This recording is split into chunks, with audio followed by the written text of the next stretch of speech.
বুকনুক বাংলায় সবাইকে আমন্ত্রণ। আজকে আমি পড়ছি সমরেশ মজুমদার রচিত তার বিখ্যাত উপন্যাস কালবেলা।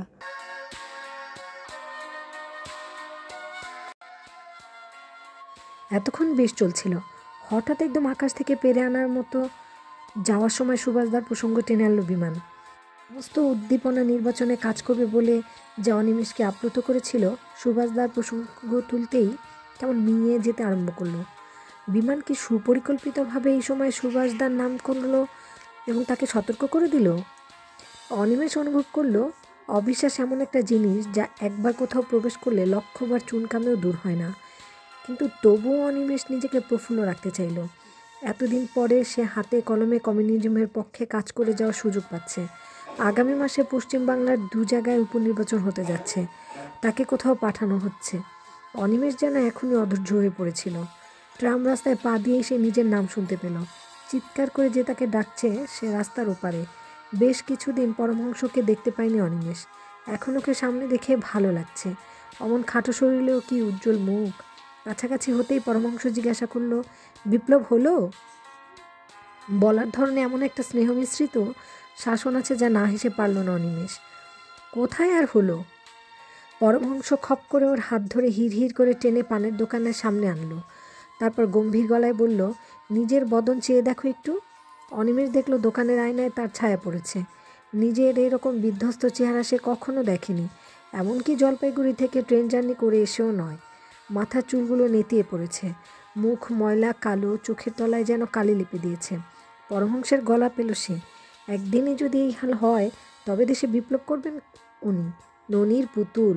কুচকুচে কালো কচি দাড়িতে হাত বুলোতে বুলোতে অনিমেষ বলল, আচ্ছা বেশ। পরমহংস বলল, আছো কোথায়? চিরজীবন হয় হাতল নয় পোস্ট অফিস হয়েই কাটালাম।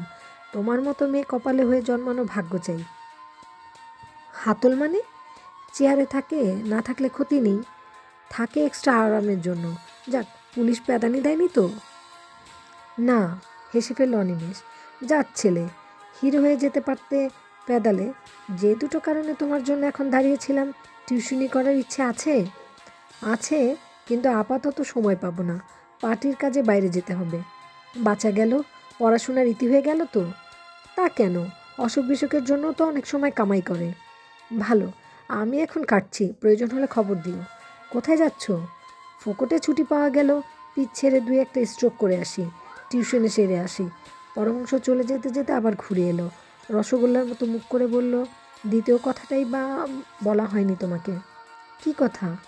ডান দিকের ওই দরজা দিয়ে ভিতরে ঢুকে সামান্য এগিয়ে সোজা দোতলায় চলে যাও, কুইক। কথা শেষ করে হনহন করে চলে গেল পরমহংস। ধাঁধার মতো লাগলো কথাগুলো। অনিমেষ নির্দেশ দিয়ে মেনে বসন্ত কেবিনের দরজায় আসতেই নাকে খাবারের গন্ধ টের পেল। এতক্ষণ যা হয়নি, এই মুহূর্তে প্রচণ্ড ক্ষুধার অস্তিত্ব টের পেল ও।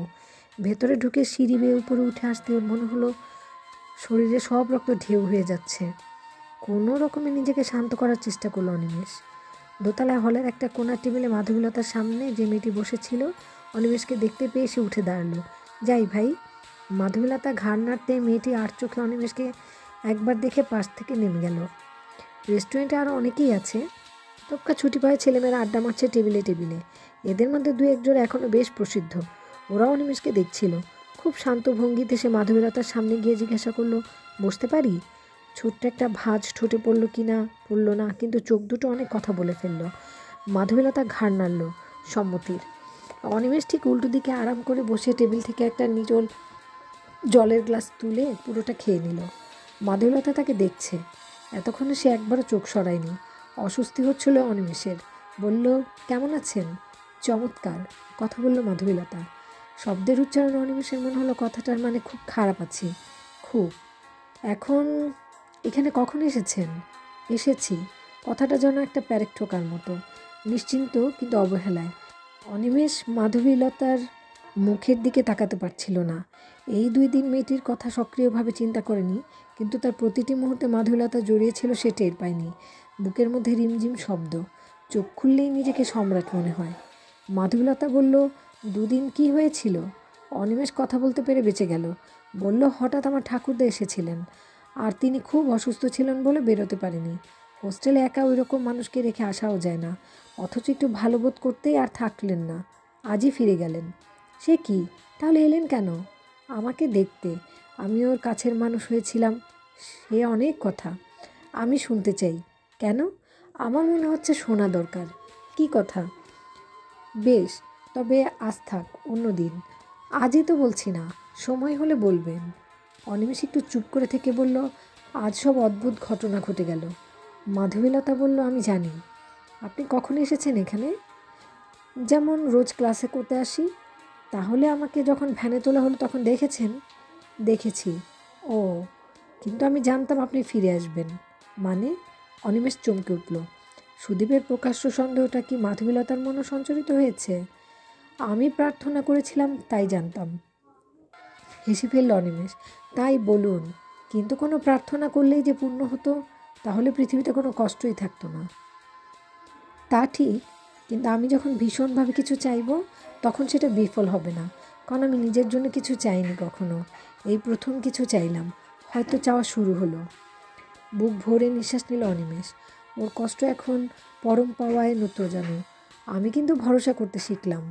মাধবীলতা হাসল। আমার কিন্তু কেউ কাউকে জানি না। জেনে নেব। জানার পর যদি আফসোস হয়? আফসোস নয়, ভয় হতে পারে। ভয়? ভয় কেন? নিজের যোগ্যতা যদি না থাকে তাহলে? যোগ্যতা সেদিনই হারাবেন যেদিন অবহেলা করতে শিখবেন। চেহারা এমন হয়েছে কেন? আর স্নান হয়নি? সময় পেলাম কোথায়? সে কি, খাননি? ভেবেছিলাম হোস্টেলে ফিরে খাবো, হলো না। মাধবীলতা সোজা হয়ে বসে বয়কে হাত নেড়ে ডাকলো। অনিমেষ তাই দেখে আপত্তি জানালো। আরে করছেন কি? আপনি খাবেন তাই ব্যবস্থা করছি, কিন্তু আমার কাছে পয়সা নেই। এত দ্রুত মেঘ কখনো আসে না আকাশে। দুটো চোখে সমস্ত শরীর যেন জল ছুড়ে দিল। মাধবীলতার মুখ পলকে লাল, ঠোঁট থরথর করছে। অনিমেষ কথাটা সহজ গলায় বলেছিল বলেই বুঝতে পেরেছিল কি হয়ে গেল ব্যাপারটা। সে মাথা নিচু করে বলল, আমি বুঝতে পারিনি। ভরসার কথা বলছিলেন না? ক্ষমা চাইছি। আপনার কোনো দোষ নেই। দিতে পারার মধ্যে একটা অহংকার আছে, তাই অনেকেই তা পারে, কিন্তু নিতে জানতে হয়, সেটা বড় কঠিন। লতা? মাধবীলতা হাসল, চোখের কোণে মুক্ত, অথচ মুখে শরতের প্রথম সকাল। নিচের ঠোঁটে দাঁত চেপে একটু দেখে অনিমেষকে, তারপর বলল, মনে আছে তাহলে? লতা বড় জড়িয়ে ধরে। বিরক্তি আসবে না তো কখনো? অনিমেষ উত্তরটা দিতে গিয়ে দেখলো বয় সামনে এসে দাঁড়িয়েছে। মাধবীলতা চোখের জল মোছার চেষ্টা করলো না, শান্ত গলায় বলল, পেট ভরে যায় এমন খাবার কি আছে তোমাদের? ছেলেটি চটপট জবাব দিল, কষা মাংস আর মোগলাই পরোটা। মাধবীলতা বলল, খুব তাড়াতাড়ি আনো, এক জায়গায়। আমি শুধু এক কাপ চা দাও। সেটা শুনে আপত্তি করতে যাচ্ছিল অনিমেষ। হাত প্রসারিত করে মাধবীলতা বলল, একদম লজ্জা করতে হবে না। শরীরশেখরের চিঠি এলো। ট্রেনে কোনো অসুবিধা হয়েছিল কি না সে বিষয়ে কিছু লেখেননি, তবে এখন শরীরও সুস্থ হয়নি। বাড়িতে তিনি এবং হেমলতা ছাড়া তৃতীয় কোনো প্রাণী না থাকায় সাংসারিক কাজকর্ম তাকেই ওই শরীর নিয়ে করতে হচ্ছে। এখন যাওয়ার জন্য তিনি তৈরি।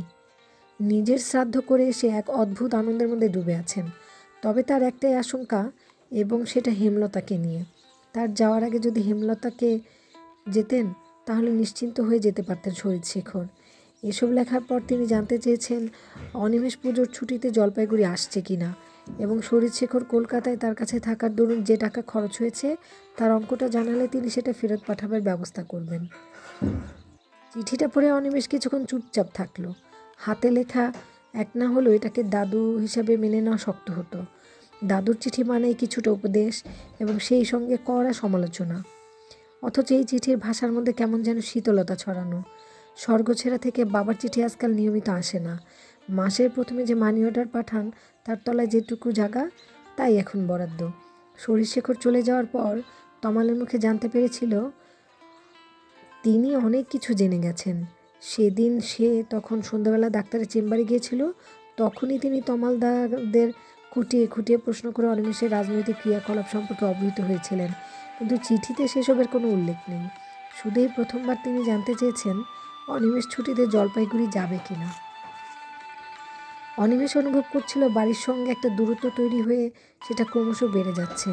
না, এই ছুটিতে সে বাড়িতে গিয়ে বসে থাকতে পারবে না। বিমানের সঙ্গে কথা হয়েছে, পার্টি অফিসে গিয়ে দিন ফাইনাল করে এসেছে। আগামী উপনির্বাচনে দলের প্রার্থী হয়ে প্রচারের জন্য দল কলকাতা থেকে যাচ্ছে তাকেও সেই সঙ্গে যেতে হবে। চিঠা পড়েছে বলে তার ক্লাস কামাই হবে না। অনিমেষ ঠিক করলে এসব কথা শহীদ শেখরকে খোলাখুলি লিখে দিবে। ওদের উপনির্বাচনের জায়গাটা জলপাইগুড়ি থেকে খুব দূরে যদিও নয়, তবুও সে সময় পাবে কিনা আগে থেকে বলা যাচ্ছে না। কথাগুলো মাধবীলতাকে জানালো অনিমেষ। আজকাল কোনো কিছু ওকে না বলে স্বস্তি পায় না। এখন প্রতিদিনই শুরু হয় বুক জোড়া এক ধরনের চাপ নিয়ে। সে চাপ বুক থেকে সরে না যতক্ষণ মাধবীলতাকে সে না দেখছে। একটু একটু করে মাধবীলতা তার রক্তে মিশে যাচ্ছে। এখন ওদের দেখা কিংবা কথা হয় লাইব্রেরি, বসন্ত কেবিন কিংবা কফি হাউসের দোতলায়। শেষের জায়গাটা ওদের প্রিয়, কারণ দীর্ঘ সময় এক কাপ কফি নিয়ে বসে থাকা যায় এবং চারপাশে এত কথার ভিড় যে স্বচ্ছন্দে নিজেদের কথা বলা যায়।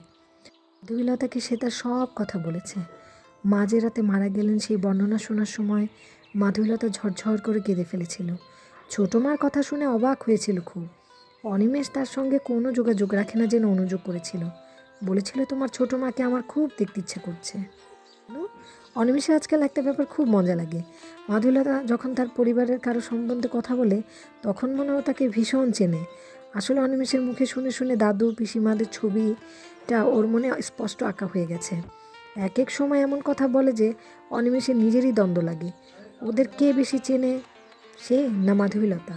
মাধবীলতা বলল, কত বড় হৃদয় থাকলে তবে এভাবে তোমাকে আপন করে নেওয়া যায় সেটা তুমি বুঝবে না। তোমার ছোটো মার নিজস্ব দুঃখ কিংবা কষ্টের কথা তোমরা কোনো দিন জানতে পারোনি। পেরেছ? কি দুঃখ? নিজের সন্তান নেই বললে বলছো? সে তো আছেই, কিন্তু সে কষ্ট ভুলে থাকা যায় যদি স্বামীর ভালোবাসা কেউ বুক ভরে পায়। তোমার ছোটো মা সেটা পাননি। তোমার বাবা কখনোই তাকে ভালোবাসেননি। মাধবীলতার গলায় আত্মপ্রত্যয়। কি বলছো? ওরা এতদিন একসঙ্গে আছে? অনিমেষকে থামিয়ে দিল মাধবীলতা। একসঙ্গে অনেক দিন থাকলেই বুঝি ভালোবাসা যায়? এই শহরে তো একসঙ্গে এতগুলো মানুষ চিরকাল আছে, তবু মানুষে মানুষে ভালোবাসি হলো না কেন? কি আশ্চর্য, এ দুটো ব্যাপার এক হলো? দুজন মানুষ একসঙ্গে থাকলে পরস্পরকে গভীরভাবে জানতে পারে, নিজেদের ত্রুটিগুলো সংশোধন করে নিতে পারে, পরস্পরের জন্য তখন টান জন্মায়। আর হাজার হাজার মানুষ যতই একসঙ্গে থাকুক, এর নৈকট্য কখনোই গড়ে ওঠে না। দুটোকে এক করছো কেন? ওইভাবে থাকতে থাকতে তুমি যেটাকে টান বললে সেটা এলেই তাহলে ভালোবাসা পাওয়া গেল, কি বলো? মাধবীলতার মুখে দুষ্টুমি। কি ভুল বলেছি? অনিমেষ একটু বিব্রত হলো। নিশ্চয়ই, দুটো মানুষ সারা জীবন শুধু প্রয়োজনের জন্য পরস্পরের উপর নির্ভর করে কাটিয়ে দিতে পারে। দুজনে কেউ কাউকে একটু ভালোবাসলো না হয়তো, শুধু প্রয়োজনই কাছাকাছি ধরে রাখলো। আবার দুজন দুই বিপরীত মেরুতে বাস করেও পরস্পরকে ভালোবাসতে পারে সারা জীবন। বুঝলে মশাই? কথা শেষ করেই টেবিলে রাখা অনিমেষের হাতে আলতো করে চিমটি কাটল মাধবীলতা। বুঝলাম। অনিমেষ গম্ভীর হবার চেষ্টা করলো। এবার বলো, ভালোবাসা কি জিনিস? মানুষ মানুষকে কেন ভালোবাসে? কথাটা শোনা মাত্রই চোখ বড় হয়ে গেল মাধবীলতার। তারপরে প্রচণ্ড শব্দে হেসে উঠল। সমস্ত শরীর কাঁপছে তার হাসির দমকে। দুহাতের চেটোয় নিজের মুখ ঢেকেও সামলাতে পারছে না। এরকম দৃশ্য ও শব্দ আশেপাশের অনেক টেবিলকে সচকিত করল। তারা বেশ মজায় দেখার মুখে এদিক ওদিক করে তাকিয়ে আছে এখন। অনিমেষ চাপা গলায় বলল, এই কি হচ্ছে? এভাবে হাসিতে ফেটে পড়ার কি কারণ বুঝতে পারছি না। কোনো রকম নিজেকে সামলে মাধবীলতা বলল, অনেক দিন প্রাণ খুলে হাসিনি, তোমার জন্য সেটা পারলাম। বলেই আবার হাসতে লাগলো, অবশ্য নিঃশব্দে। তোমাকে কোনো কথা সরল মনে জিজ্ঞাসা করা যায় না। অনিমেষ গম্ভীর হলো। আমি তোমাকে এখন ভালোবাসা শেখাবো? শেখাতে কে বলেছে? আমি জাস্ট আলোচনা করছিলাম। বেশ, তাহলে সরাসরি কথা হোক। তুমি রোজ আমার সঙ্গে দেখা করার জন্য এত ব্যস্ত হও কেন? দুটো চোখ বড় করে অনিমেষের মুখের উপর স্থির করলো দৃষ্টি। সেই চাহনির দিকে তাকিয়ে অনিমেষ ভেতরে ভেতরে একটা কাঁপন অনুভব করলো। সে কোনো রকমে বলল, তুমি জানো, কথা এড়িয়ে যাচ্ছ। বেশ, তোমাকে না দেখতে পারলে আমার ভালো লাগে না, খুব কষ্ট হয়। ঘুম ভাঙার পরই তোমার মুখটাকে দেখতে পাই, ঘুমিয়ে না পড়া পর্যন্ত ও মুখ চোখের সামনে থেকে সরে না। মারাত্মক ব্যাপার। কেন? যে কোনো মুহূর্তে অ্যাক্সিডেন্ট হয়ে যেতে পারে, কিন্তু হচ্ছে না। মানে চোখের সামনে যদি আমি ছাড়া কিছু না থাকে তাহলে তুমি হাঁটাচলা পড়াশোনা কি করে করো? সে সবই করছো, অথচ কি আশ্চর্য, এত মোটা কথা বলছো কেন? চোখ কি শুধু রক্ত মাংসেরই? মনেরও যে চোখ আছে, কান আছে, সেটা অস্বীকার করতে পারো? এবার পথে আসো। প্রত্যেক মানুষের এরকম দ্বৈত সত্তা আছে। মুশকিল হলো অনেকেই ওই দ্বিতীয়টির ব্যবহার জানে না, তারা প্রথমটি নিয়েই সারা জীবন কাটিয়ে দেয়। কিন্তু এবার আমার ভয় হচ্ছে তোমার এই মন কতদিন থাকবে। আমরণ, মরণ কি শুধু শরীরের, মনের নয় তো? আমি এত বুঝি না, আমি জেনেছি তোমাকে ছাড়া আমি সম্পূর্ণ নই। কিন্তু এ জানায় যদি ভুল হয়? না, এটা আমার সমস্ত রক্ত দিয়ে অনুভব করি। কিন্তু আমি তো একজন সাধারণ বাঙালি মেয়ে, তোমার সামনে বিরাট জগৎ। রাজনীতিতে তুমি গা ভাসাচ্ছ, নতুন সমাজ ব্যবস্থায় স্বপ্ন দেখো তুমি। একবার যদি ঝড় ওঠে তুমি উত্তাল হবে, তখন কি করবে? তুমি আমার সঙ্গে থাকবে? আমার যদি সে ক্ষমতা না থাকে? অনিমেষ মাধবীলতাকে খুঁটিয়ে দেখল, তারপর গলার স্বর নামিয়ে জিজ্ঞাসা করলো, লতা, তুমি কি আমার রাজনীতিতে জড়ানো পছন্দ করো না? মাধবীলতা হাসল, পাগল? তবে আমার ভয় করে, খুব ভয় করে। এই হলো মাধবীলতা। অনিমেষ যখন ছায়া চায় তখন ছায়া দেয়, কিন্তু যেই কুড়িমি করে তখনই রোদে পুড়িয়ে মারে। শুধু এই জন্য অনিমেষ মাঝে মাঝে ওকে বুঝতে পারে না। ইউনিয়নের কাজে অনেক সময় ক্লাস করা হয় না। মাঝে মাঝে মনে হতো এমএ ক্লাসের বিপুল কোর্স সবাই না জানা থেকে সরে যাচ্ছে, কিভাবে পরীক্ষা দেবে হিম হয়ে যেত শরীর। এমএ পাস না করতে পারলে চিরকাল বাবার কাছে চোরের মতো থাকতে হবে। মাধবীলতা তাকে প্রতিদিনের ক্লাস নোট নিয়ে দিয়ে যেতে লাগলো। অধ্যাপক যখন নোটস দিতেন তখন সে কার্বন ব্যবহার করে ঢুকে রাখত। কোনো কোনো রাতে হোস্টেলে শুয়ে সেই নোটসে চোখ রেখে অনিমেষ যেন মাধবীলতাকে দেখতে পেত। কল্পনায় মাধবীলতার হাতের গন্ধ নাকে আসতো, কিন্তু নিজের বুকের এই ছটপটানি সে কখনো মাধবীলতার মধ্যে দেখেনি। আর এই না দেখতে পাওয়ার জন্য কষ্ট হয়। কেন মাধবীলতা তাকে তার মতো আঁকড়ে ধরে না? কেন পরের দিন কখন দেখা হবে এই প্রশ্ন কখনো করে না? তা বুঝতে পারে না অনিমেষ। মাধবীলতার এই নির্লিপ্ত আচরণে মাঝে মাঝে তার সন্দেহ হতো সত্যি তাকে ভালোবাসে কিনা। কিন্তু পরক্ষণে এমন একটা কাজ করত মাধবীলতা যে এসব চিন্তা দিয়ে নিজেকে অপরাধী ঠাউরাতো। হ্যাঁ, মাধবীলতা সব বলেছে, এমনকি উর্বশী যে জড়মুখে ওই জলপাইগুড়ির কৈশোরের তাকে চুমু খেয়েছিল তাও। কিন্তু অনিমেষ মাধবীলতার কিচ্ছু জানে না। কোনো উগ্রতা না থাকলেও অনিমেষের বুঝতে অসুবিধা হয় না মাধবীলতা অত্যন্ত সচ্ছল। কিন্তু কোনোদিন তাকে নিজের বাড়িতে আমন্ত্রণ জানায়নি। এ ব্যাপারটা খুবই অস্বস্তি আছে অনিমেষের। অনেক দিন ভেবেছে মুখ ফুটে বলেই ফেলবে, কিন্তু সংকোচ সেটা সম্ভব হয়নি। এর মধ্যে দুবার রবিবার সে চুপচাপ বেলঘড়িয়ায় গিয়েছিল। স্টেশন ছাড়িয়ে যে রাস্তাটা নিমতার দিকে গিয়েছে সেদিকে মাধবীলতার বাড়ি। এলোমেলো ঘুরে এসেছে, সে কোনোদিন দেখা পায়নি। কথাটা ওকে জানাতে খুব গম্ভীর হয়ে গিয়েছিল। বলেছিল, একটা দিন দেখা না করে থাকতে পারো না কেন? এরপরে হয়তো মাসের পর মাস নাও দেখা থাকতে পারে। অনি, আমার জন্য তোমার সব কাজকর্ম নষ্ট হোক এটা আমি চাই না। নিজেকে সংযত করো, এরকম তরল হওয়া তোমাকে মানায় না। অনিমেষ বুঝতে পারে না তার এমন কেন হলো। চিরকাল সে যেভাবে কাটিয়ে এলো এখন সে থাকতে পারছে না কেন? সেই ছোটোবেলায় জলপাইগুড়ির মা বাবাকে ছেড়ে আসবার পর থেকে একরকমই একাই। নিজের ভালো লাগা মন্দ লাগার কথা বলার মতো কেউ ছিল না কাছাকাছি। দাদু কিংবা পিসিমার সঙ্গে বয়সের ব্যবধান থাকায় তাদের ওদের কাছ থেকে বিচ্ছিন্ন করে দিয়েছিল। আত্মকেন্দ্রিকতা মানুষকে অনেক কিছু থেকে নিবৃত্ত করে। আনন্দ কিংবা দুঃখের উচ্ছ্বাস তার নিজের মধ্যে সীমাবদ্ধ ছিল, অন্য তা জানতেও পারত না। বোধহয় এভাবেই সংযম জন্ম নেয় নিয়েও ছিল। অথচ মাধবীলতাকে দেখার পর সে দীর্ঘ সময় গড়া দুর্গ এই মুহূর্তেই ধূলিসাৎ হলো। অনিমেষ নিজেকে ধরে রাখতে পারে না, এবং মাধবীলতার এই রকম সতর্কীকরণ কানে বড় খারাপ শোনায়। কিন্তু সংযম অবশ্যই প্রয়োজন। ওকে না দেখতে পেলে এই যে শূন্যবোধ, এটাকে চাপা দেওয়া দরকার। আর কদিন বাদেই পুজোর ছুটি, তখন মাসখানেকের জন্য কলকাতা ছেড়ে যেতে হবে। কথাটা মাধবীলতাও জানে। মাধবীলতার কি তাকে এক মাস না দেখতে পেলে কোনো কষ্ট হবে না? না, অনিমেষ ঠিক করলো নিজেকে পরিবর্তিত করবে, এইভাবে সহজে ধরা দিয়ে বসবে না। আজ বিকেলে মাধবীলতা বলল, রোজ রোজ ট্রেনে যাই, আজ বাসে যাব। এখন ছুটির সময়, ট্রাম বাসগুলো বাদুড়ঝোলা হয়ে যাচ্ছে। ওদিকে তাকিয়ে অনিমেষ বলল, তোমার মাথা খারাপ হয়ে গেছে? মাধবীলতা রাস্তা পার না হয়ে ধর্মতলাগামী একটি প্রাইভেট বাসে উঠে পড়ল। উল্টো মুখ বলে বাসটা খালি। ধর্মতলায় বোঝাই হয়ে বেলঘড়িয়ায় ফিরবে। জানালার পাশে একটা জায়গায় বসে মাধবীলতা বলল, সব সমস্যার সমাধান আছে, কিন্তু রাস্তাটা খুঁজে নিতে হয়। অনিমেষ বলল, ডবল ভাড়া দিতে হবে। মাধবীলতা বলল, প্রয়োজনে তাই দিতে হয় বই কি। অনিমেষ একটু উষ্ণ গলায় বলল, তুমি সব কথাই দুরকম মানে সাজিয়ে বলো। কেন? সহজ কথাটা সহজ গলায় বললে মান যায় নাকি? মাধবীলতা আস্তে আস্তে জানালার দিকে মুখ ঘুরিয়ে নিল। অনিমেষ খেয়াল করেনি, অন্যমনস্ক হয়ে রাস্তা দেখছিল। ওয়ালিংটনের মোড় পার হতেই বাসটা দ্রুত ভরে গেল। লেডিস সিট উপচে মেয়েরা দাঁড়িয়ে রয়েছে। ছেলেরা যারা রড ধরে রয়েছে তারা মাধবীলতার দিকে বিরক্ত হয়ে তাকিয়েছে। কোনো মেয়ে সাধারণ সিটে বসলেই পুরুষরা সেটাকে মানতে পারে না, অথচ সেগুলো তো কোনো পুরুষের জন্য নির্দিষ্ট নয়। তবুও অনিমেষ কিছু বলার জন্য ডাকলো, এই ডাকটা না শোনার মতো নয়। মাধবীলতা মুখ ফেরালো না। অনিমেষ অবাক হয়ে আবার ডাকতে সামনে দাঁড়ানো লোকগুলো ওদের দিকে তাকালো। এবারও মাধবীলতার কোনো পরিবর্তন দেখা গেল না। অনিমেষের খুব অস্বস্তি এবং এক ধরনের ভয় হলো। পাশ থেকে সে যতটুকু দেখছে তাতে বুঝতে পারছে মাধবীলতার মুখের প্রতিটি ভাঁজ এবং টান টান। দাঁত দিয়ে হয়তো নিচের ঠোঁট চেপে রেখেছে। সে ডাকছে অথচ মেয়েটা সাড়া দিচ্ছে না। এই তথ্যটা যদি আশেপাশের লোকজন টের পায় তাহলে তাদের ঔৎসুক্য আরও বেড়ে যাবে। এই মুখ অনিমেষের অচেনা। যদি হঠাৎ কোনো রূঢ় কথা বলে বসে ওদের কাছ থেকে নির্ঘাত অপমানিত হবে বলে আবার ডাকতে ভয় করছিল। সে চেষ্টা করলো নির্লিপ্ত হয়ে বসে থাকতে, কিন্তু কিছুতেই তার বোধগম্য হচ্ছিল না। মাধবীলতা কেন এরকম আচরণ করছে?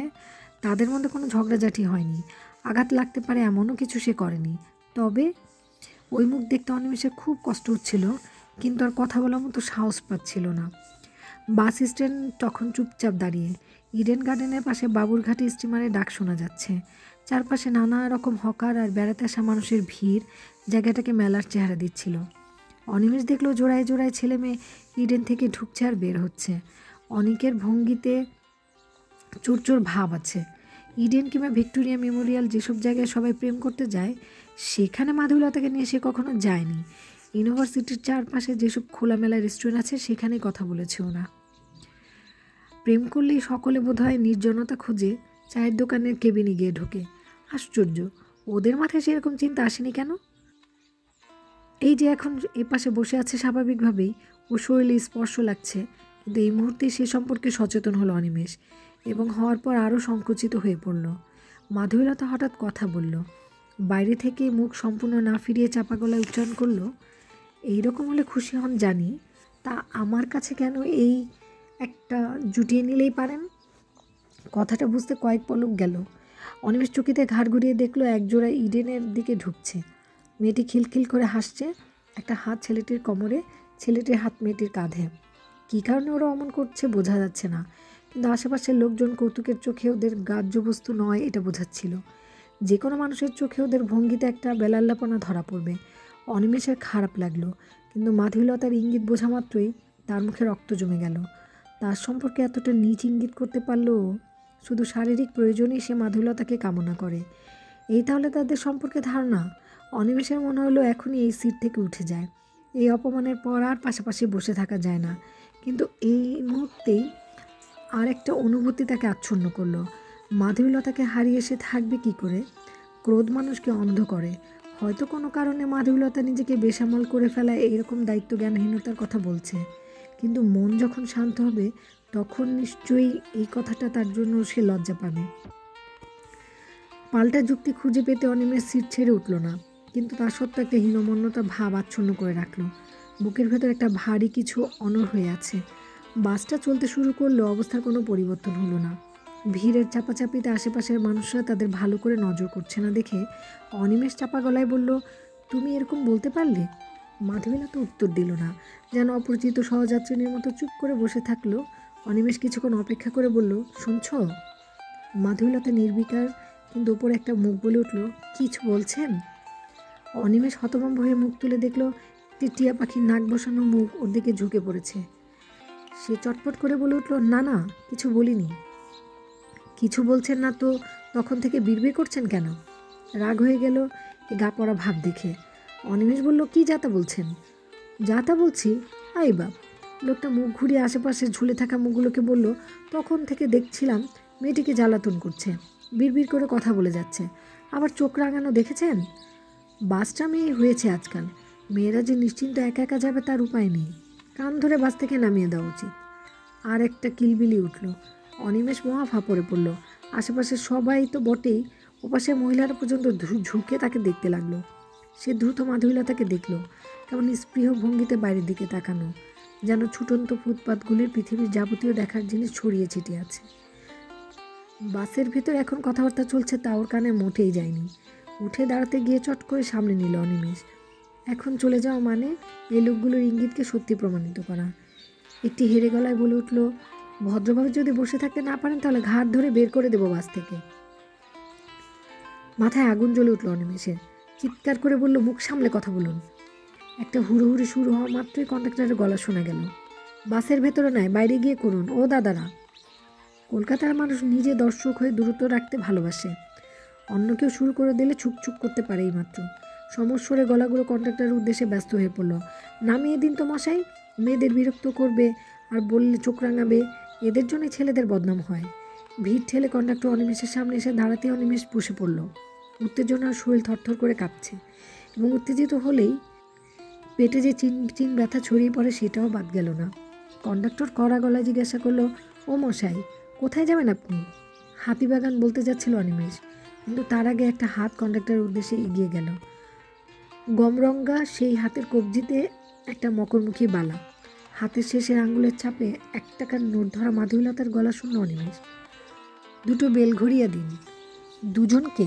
কন্ডাক্টর টাকাটা ভাঁজ করে আঙুলের ফাঁকে গুজে পয়সা বের করছিল হাত দিয়ে।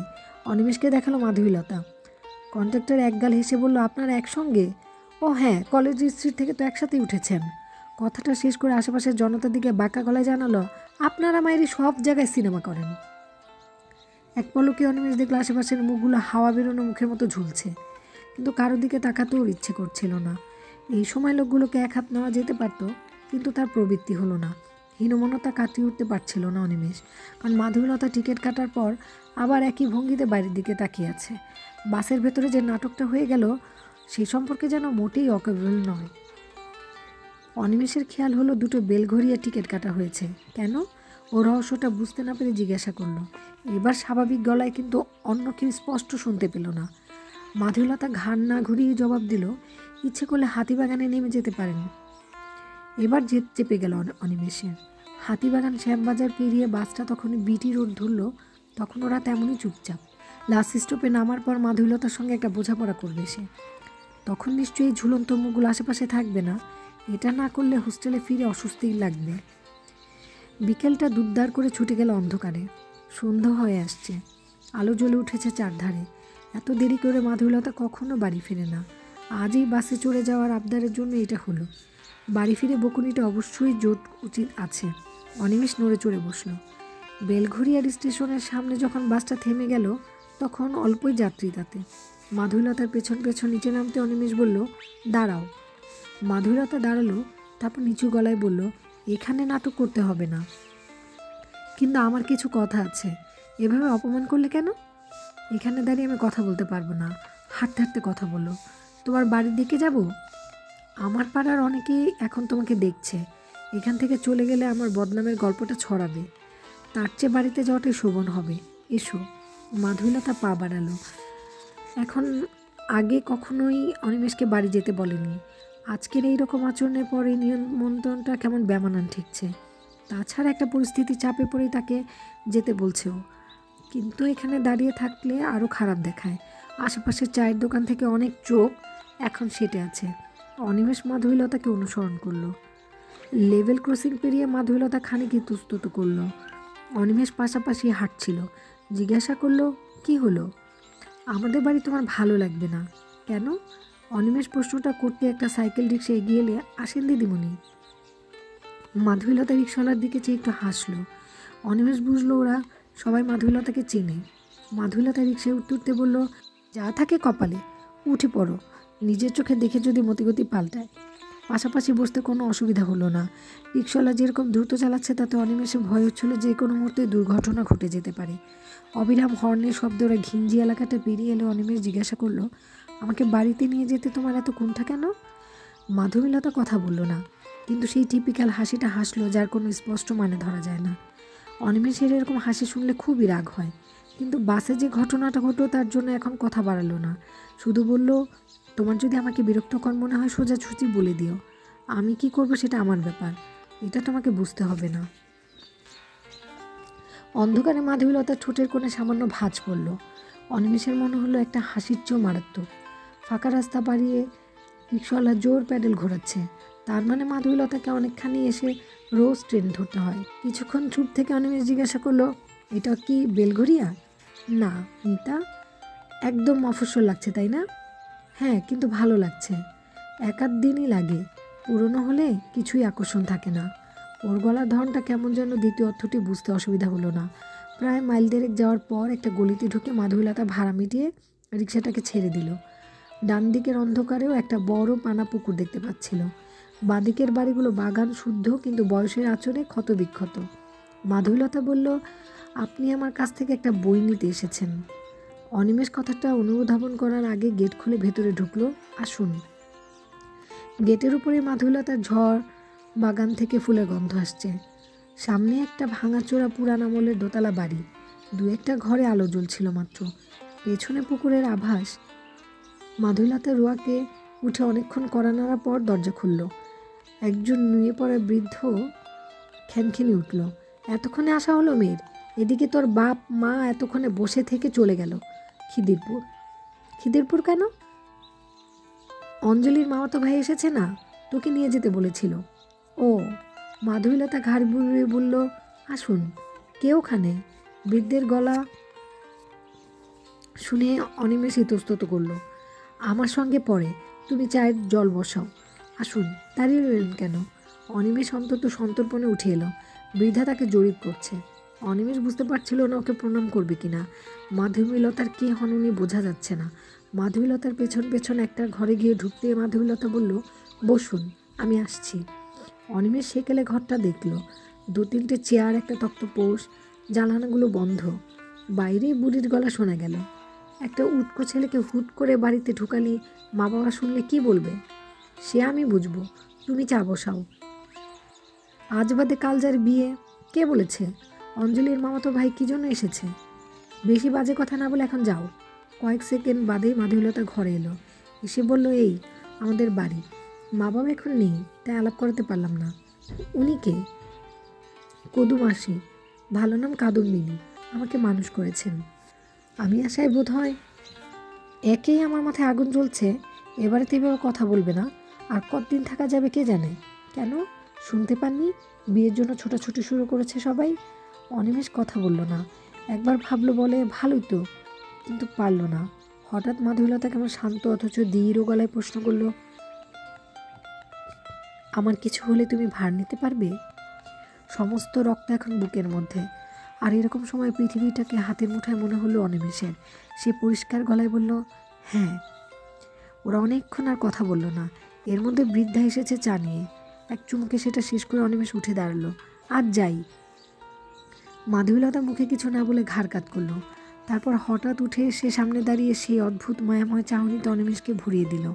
একটা হাত আলতো করে অনিমেষের বুকের উপর রাখলো মাধবীলতা। আমাকে ক্ষমা করো। কেন? নিজের হৃৎপিণ্ড যেন মাধবীলতার হাতের তলায় অনুভব করছে অনিমেষের।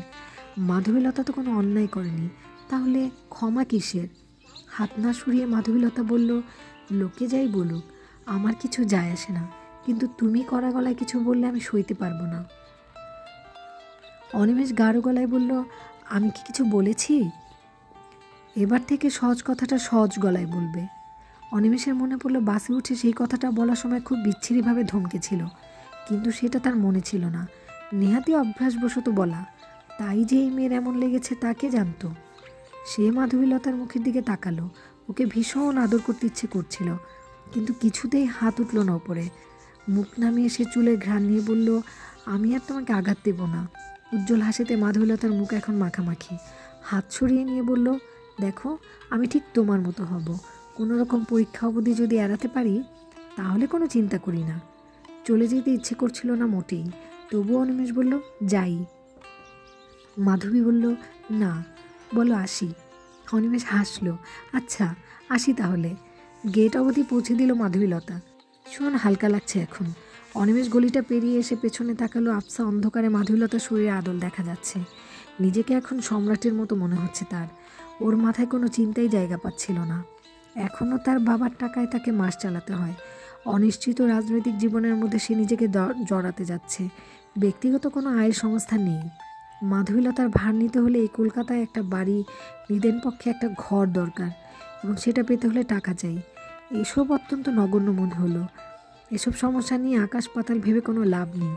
মাধবীলতা যদি তার পাশে এসে দাঁড়ায় তাহলে সব সমস্যায় সমাধানের পথ খুঁজে পাবে। অনিমেষ দৃঢ় আত্মবিশ্বাস স্টেশনের দিকে হাঁটতে লাগলো।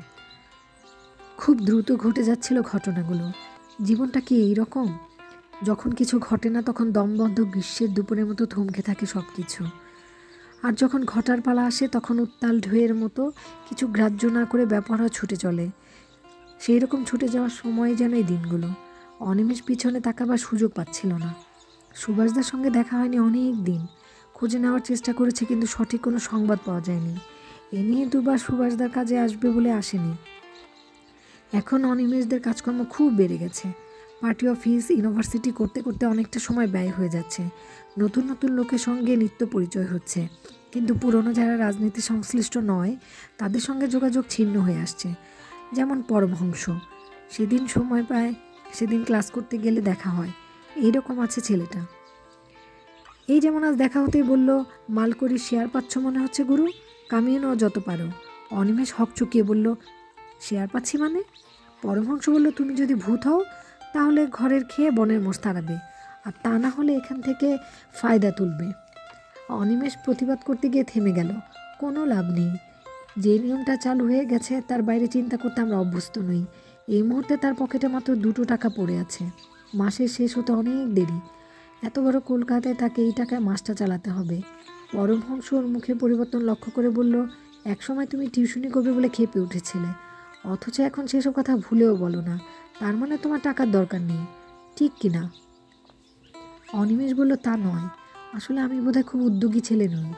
যা মাথায় আসে তাই করার জন্য ব্যস্ত হয়ে পড়ি। তাছাড়া পার্টির কাজে এত সময় দিতে হয়, ধরাবাঁধা কোনো কাজ করা আমার পক্ষে সম্ভব নয়। এই কাজ করতে কেউ মাথার দিব্যি দেয়নি, কিন্তু আমি এই কাজ না করতেও পারি। তার ফলে আর্থিক কষ্টের মধ্যে আমার দিন কাটতে হয়। বিশ্বাস করো, রাজনীতি করে যারা টাকা পয়সা পায় তাদের সঙ্গে আমার এখনও আলাপ হয়নি।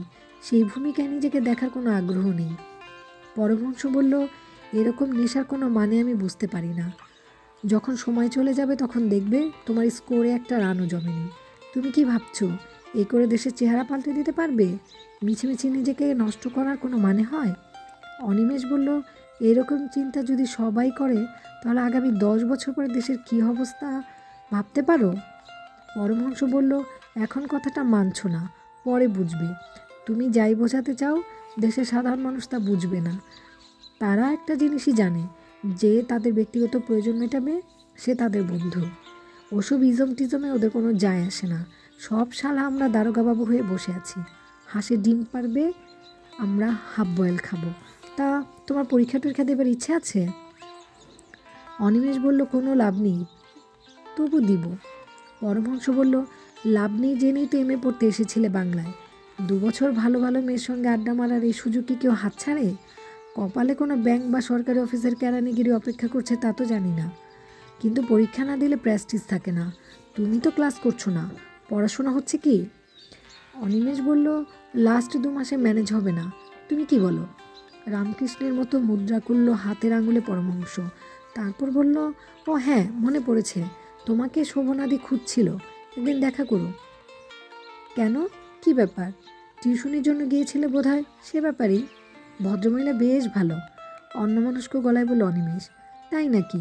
স্পিন ধরেছে মনে হচ্ছে। ইয়ার কি মেরো না। মহিলার মুখ একটা ব্যথার ছায়া ঘুরে। দয়া করে সেই ছায়াটা সারাবার চেষ্টা করো না, তাহলে উনি আরও ব্যথা পাবেন। তোমার বান্ধবী আসছে, আমি চলি। পরমহংস ঘুরে দাঁড়ালে অনিমেষ দেখলো মাধবীলতা আসছে। বেলঘরিয়া থেকে ফিরে আসার পর ওর সঙ্গে দেখা হয়নি অনিমেষের। সাদা জামা, সাদা শাড়িতে খুব সুন্দর দেখাচ্ছে। সে পরমহংসের হাত ধরে বলল, এই পালাবে না। মাধবীলতার সামনে এসে দাঁড়িয়ে হাসলো, কি খবর? অনিমেষ বলল, কোথায় ছিলে? লাইব্রেরিতে। আমাদের তো পাস করতে হবে। একে চেনো? সঙ্গে সঙ্গে পরমহংস সামান্য ঝুঁকে নমস্কার করে বলল, ঈশ্বর, এও আমাকে শুনতে হলো। অনিমেষ আমার পরিচয় দিচ্ছে। অনিমেষ দেখলো মাধবীলতা হাসছে এখনও। সে বলল, তোমরা কি আগে থেকেই? পরমহংস হাত নেড়ে জানাল, অফকোর্স। আমি তো ফার্স্ট ওর পেছনে লাইন দিই, তুমি তো পেছন থেকে ওভারটেক করে চেয়ার দখল করলে। আমার কপালে ওই রকমই বন্ধুরাই শত্রু হয়। ওর বলার ভঙ্গি এমন যে মাধবীলতা হাতের খাতা দিয়ে ওকে কপট আঘাত না করে পারল না। শরীর খরবাকায় বলে পরমহংস মাথা নিচু করে একপাশে সরে গিয়ে উচ্চগ্রীমে হাসতে শুরু করলো। অনিমেষের মনে পড়ল তার অ্যারেস্ট হওয়ার বিকেলেই পরমহংস ওকে খবর দিয়েছিল বসন্ত কেবিনের উপরে মাধবীলতা বসে আছে। সেই ব্যাপারটা বলতেই পরমহংস বলল, দারুণ ব্যাপার হয়েছিল সেদিন। আমি ইউনিভার্সিটির উল্টো ফুটে দেখে এলাম, তুমি ফালতু ফালতু শহীদ হয়ে গেলে। বুকনুক চ্যানেলটির সাথে থেকেও সাবস্ক্রাইব করো। নেক্সট পর্ব শোনার আমন্ত্রণ রইল।